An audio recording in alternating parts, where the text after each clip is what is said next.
She, in her dreadful knowledge, was alone.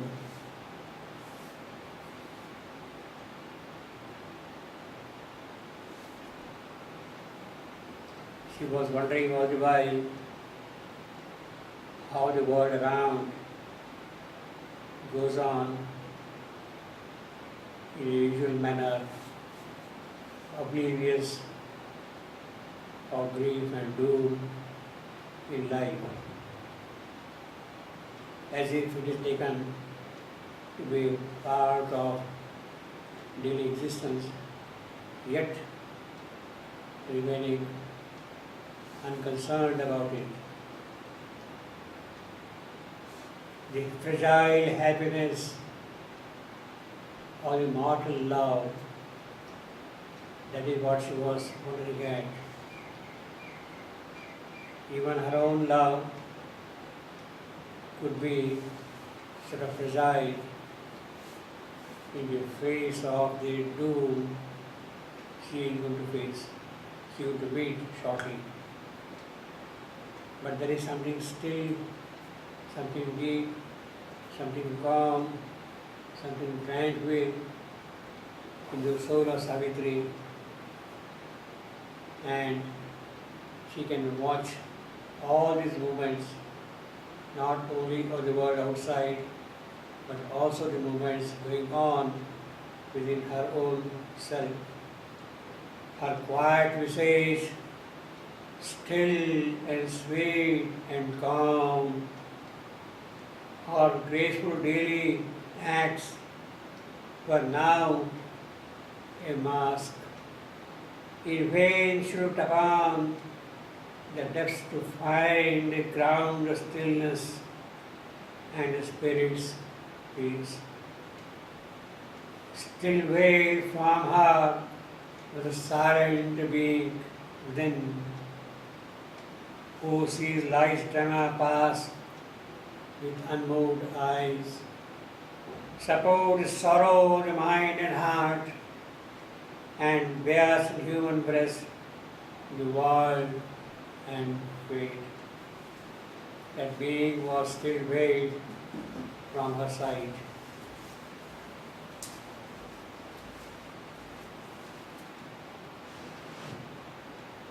These lines are very emphatic. The poetic structure carrying the emphasis along with them. The way in which the metrical movement goes is also indicative of the plight of Savitri. Her quiet visage, still and sweet and calm. A quiet visage, still and sweet and calm. A perfectly iambic line. Her graceful daily acts were now a mask. Another perfect iambic line. In vain she looked upon her depths to find. Another perfect iambic line. A ground of stillness and the spirit's peace. A ground of stillness and the spirit's peace, with a period in between. So, in these 4 lines, we have all aims except a period in the 4th line. A ground of stillness and the spirit's peace. The moment is perfect, coinciding with the plight of Savitri. She veiled from her was a silent being within, still veiled. It could be responding, a still veil from her, followed by a period. What a silent and addressed being I am within an abyss. Still veiled from her for a silent being within. This moment is line. Who sees life's drama passed with unmoved eyes. Suppose sorrow of the mind and heart, and bears in human breast the world and fate. So essentially all these 8 lines are iambic lines with a couple of lyrics and an anapest here and there.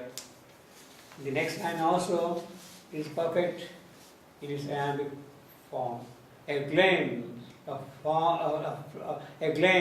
the flashes came, the presence was hid. Savitri is looking for her being within, who remains silent. Silent being within, she is looking for him. She is not getting a clue of it. It is not in her sight. But sometimes she gets a glimpse of it. Sometimes flashes are seen, but the main presence, that being himself, remains hid. Now, as we saw last time, this itself is a great yogic state of Savitri. She is talking of the being within. She is talking of the hid presence. While she is doing her daily acts in a usual manner, she is living the daily life as a common woman, but still her spiritual status is such that she is wishing to see the being within, silent being within. She is longing for the presence which has remained hidden in her soul. That itself is a great quality of Savitri's soul. It is on the basis of that quality, on that basis of consciousness of hers, that her future yoga will be built up. In other words, Savitri is already a kind of an accomplished yogini in possession of the spiritual qualities, and it is she who was looking for the clue as how to meet the eventuality. All that was happening was her silent heart, her violent heart, and her passionate will were coming out and acting. The presence was remaining hidden, the being remained silent, and the only instruments she had in her possession were the heart and the will. It is on the basis of these nature's instruments she is working. But she has gained the capacity to master them, to control them, to shape their movements and actions in the light, in the power, in the capacity of her soul. She used to do daily acts of lighting the kitchen fire or the altar fire, bringing water from the wells, sweeping the rooms, doing all the household small little jobs. Yet she was doing these things like a common woman. But even behind that commonness of the woman in her is a spiritual quality. Because even in those actions, always a strange divinity is shone in her. She is doing small little jobs, but behind those jobs, it is as if the divine being within her who is doing all those things. She is not inwardly aware of it, but her actions had that quality. On one particular occasion, during the puja days, Durga had visited the mother. She used to visit regularly, year after year, for several years. On one particular occasion, she was there with her, with the mother, for a couple of days. And mother used to do all her daily routine things very sweetly, very beautifully, very joyously, very happily. And Durga was surprised, how is this possible? How is this possible at all? She was surprised.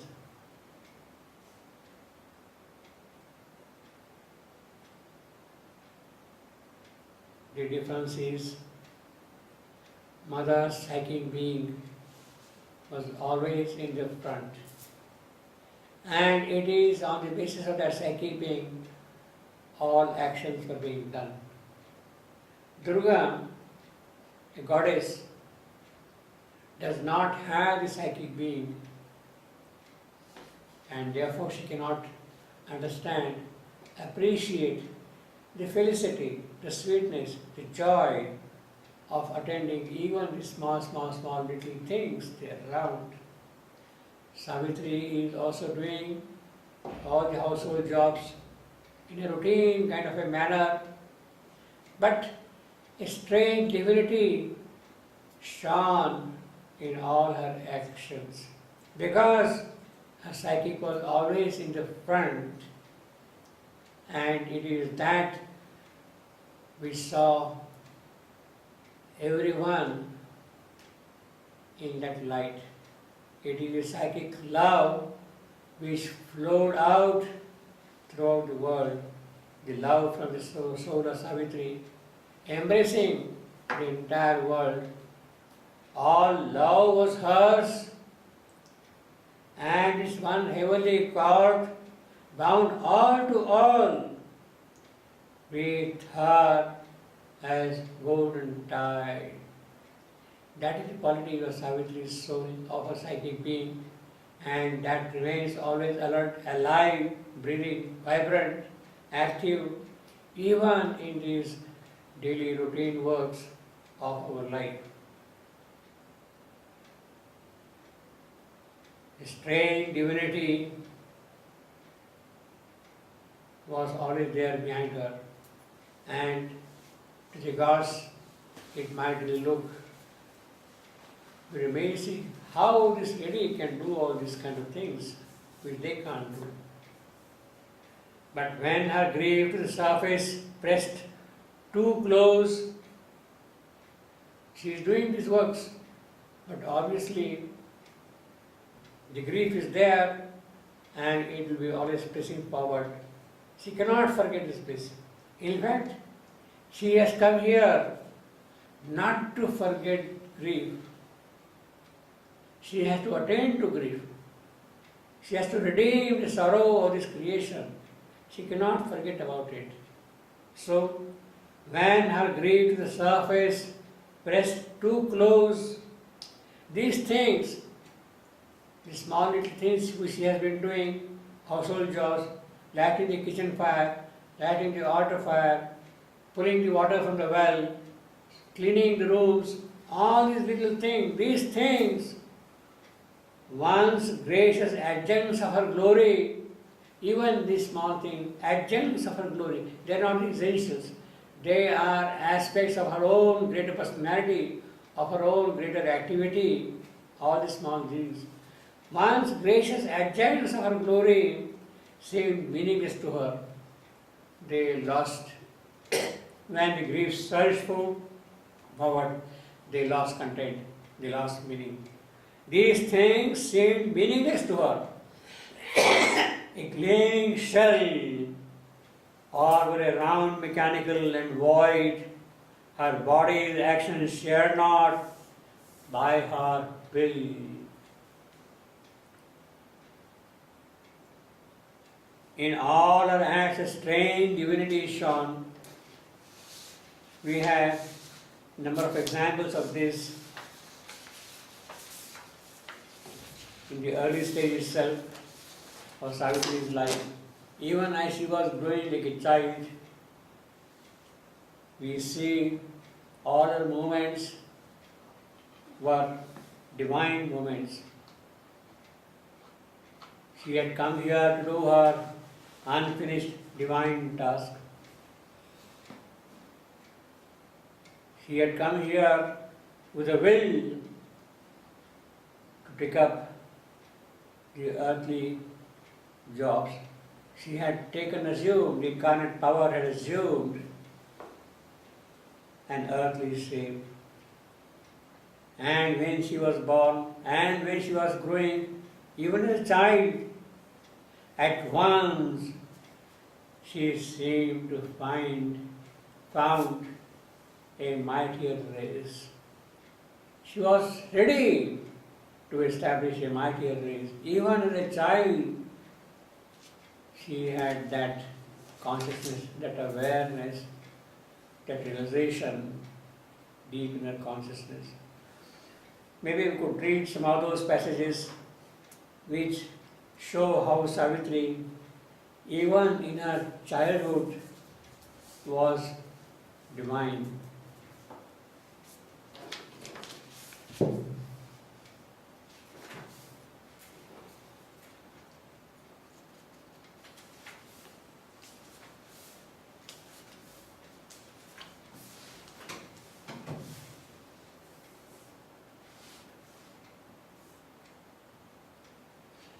A spirit of its celestial souls aware, that is Savitri.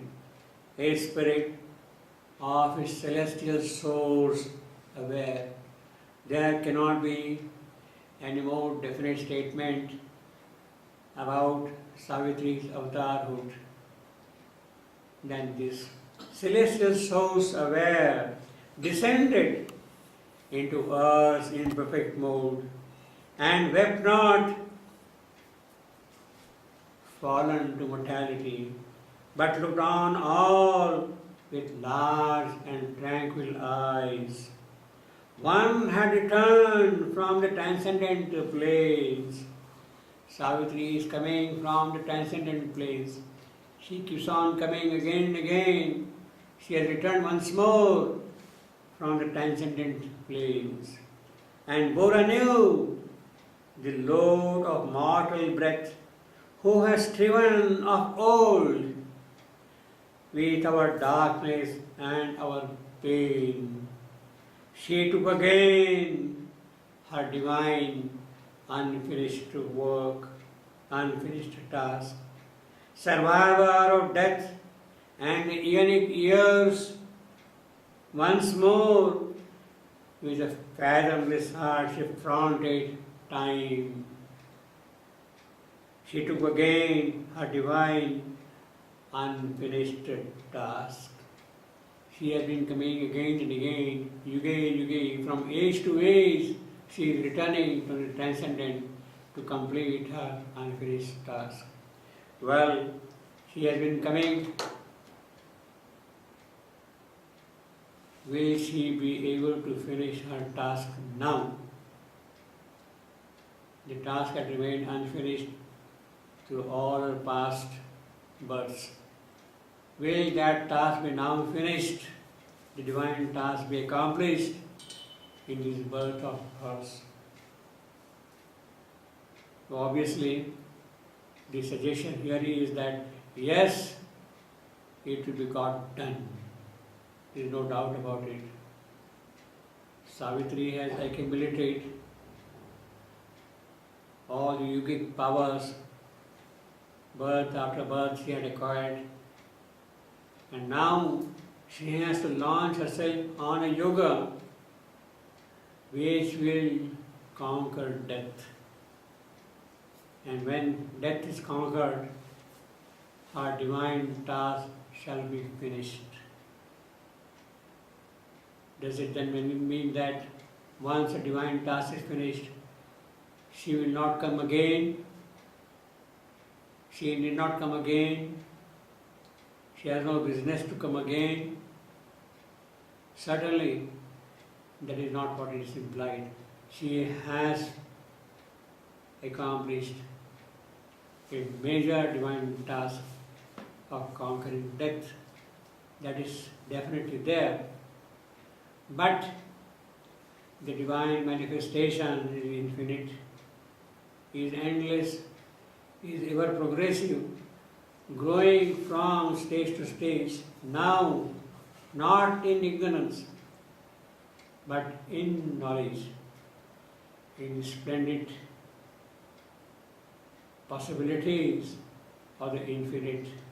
It is that which will be continued birth after birth of Savitri also. Again and again she will come, even after finishing the present task.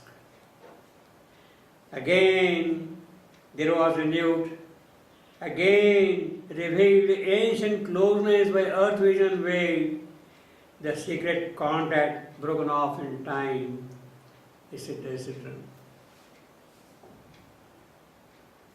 Then we have again, always she drives the souls to new attempt.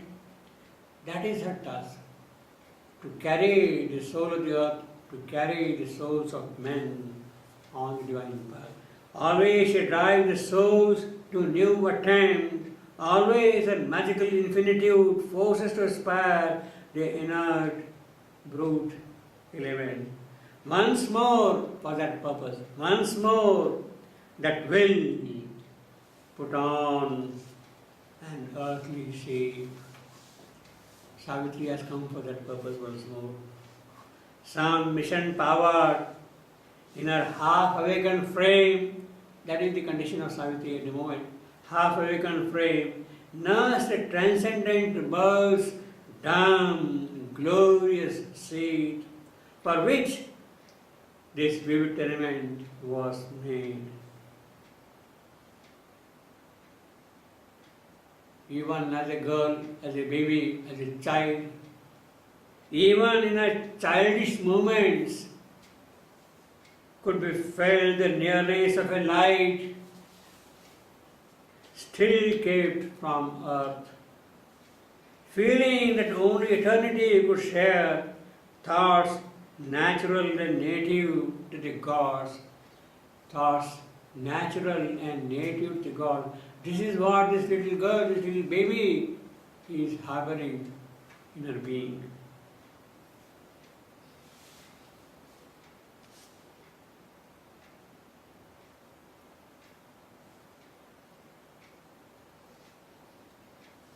This at a heavenlier height was shown in her.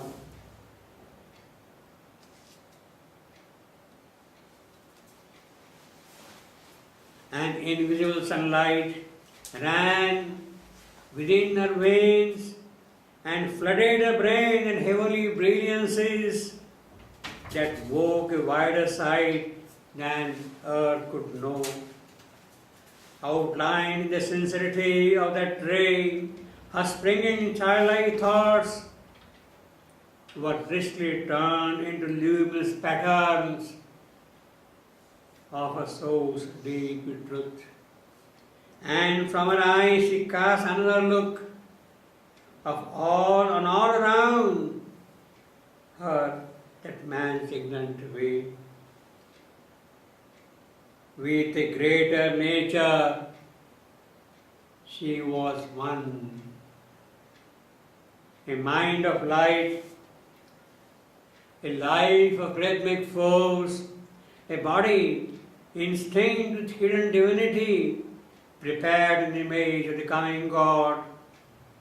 And when the slow rhyme with expanding years and the rich murmurous swarm work of the days had honey-backed her sense and filled her limbs, accomplishing the moon orb of her grace, self-guarded in the silence of her strength, her solitary greatness was not less.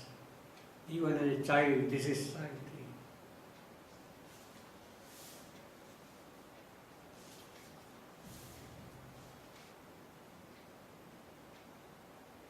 A scout of victory in a vigilant tower. The girl has grown up and become a scout. But she is a scout of victory in a vigilant tower. Her aspiration called high destiny down So, as a small scout, see her height, her aspiration called high destiny down. A silent warrior, pace and steady your strength, inviolate guarding to diamond throne. Such is Savitri, even as a young girl. Many high gods dwelled in one beautiful home, yet was her nature's orb a perfect whole, harmonious like a chant with many tones, immense and various like a universe. The body that held this greatness seemed almost an image made of heaven's transparent light. Now it is this Savitri who is experiencing the intense moment of grief. She knows the cause of it. She has to get ready to face the cause.